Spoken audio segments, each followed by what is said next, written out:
মৰমৰ ছাত্ৰ ছাত্ৰীসকল তোমালোকৰ যি north east regional institute for talent search এই পৰীক্ষাটো তোমালোকৰ যিটো 1 ছেপ্টেম্বৰত হ'ব এই পৰীক্ষাটো তোমালোকে বহুতে কৈ আছে কুৱেশ্যন পেপাৰ আগৰ কুৱেশ্যন পেপাৰ লাগে অৰ্থাৎ তোমালোক বুজাই দিব লাগে সো আমি এটা এটা পাৰ্ট সিস্টেমত তোমালোকক সম্পূৰ্ণ এনসাৰ পৰ্যন্ত তোমালোক দি দিম সকলো ক্লাছৰ ক্ষেত্ৰতে দি দিম তোমালোকে জাস্ট চেনেলটো সাবস্ক্ৰাইব কৰি ৰাখিবা তেতিয়া হলে তোমালোকে সাৰ্চ কৰিব নালাগে ভিডিও দিয়াৰ লগে লগে তোমালোকে ক্লাছটো চাই ল'ব পাৰিবা আজি ক্লাছ 6 ৰ বাবে আলোচনা কৰিম তাৰ পিছত আমি বাকি সকলো ক্লাছৰ বাবে আলোচনা কৰিম মোৰ তাত সকলো প্ৰশ্নই আছে সো তোমালোকে ক্লাছ বিলাক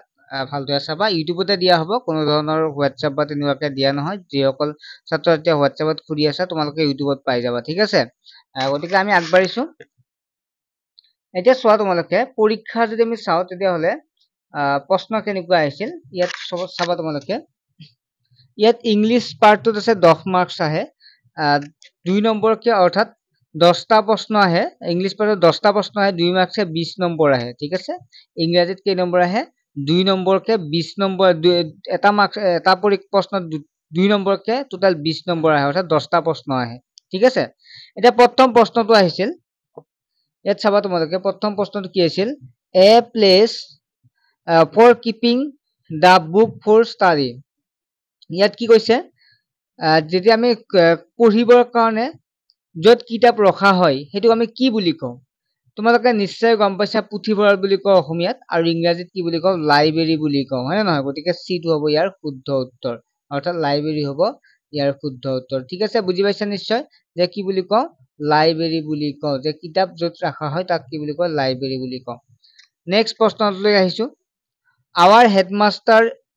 our headmaster is B.Ed ঠিক আছে our headmaster is B.Ed BA আৰু BA B.Ed তেতিয়া হলে এয়া আনসাৰটো কি হ'ব যেতিয়া আৰ্টিকল থাকে আৰ্টিকল an দাৰ ব্যৱহাৰ তোমালোকে কি কৰিবা an আৰু দাৰ ব্যৱহাৰটো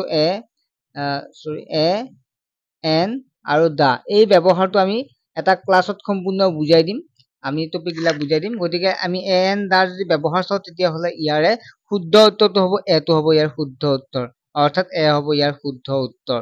ঠিক আছে বুজি পাইছা নিশ্চয় ইয়াৰ কি হ'ব এ হ'ব ইয়াৰ শুদ্ধ উত্তৰ তাৰপিছত 3 নম্বৰ প্ৰশ্নটো হৈছে a sentence which can stand alone is called an ইয়াৰ যদি শুদ্ধ উত্তৰ চাও তেতিয়াহলে এটোৱে হ'ব শুদ্ধ উত্তৰ অৰ্থাৎ ইন্ডিপেন্ডেন্ট ক্লজ তাৰপিছত 4 নম্বৰ প্ৰশ্নটো হৈছে the opposite word of time কি আছিল ত্ৰিমুভৰ অপজিট ৱৰ্ডটো কি হৈছে ত্ৰিমুভ মানে হৈছে যেতিয়া আনন্দ হয় কোন যুদ্ধত যিগিলা আমি উল্লাস কৰো আনন্দ হয় অৰ্থাৎ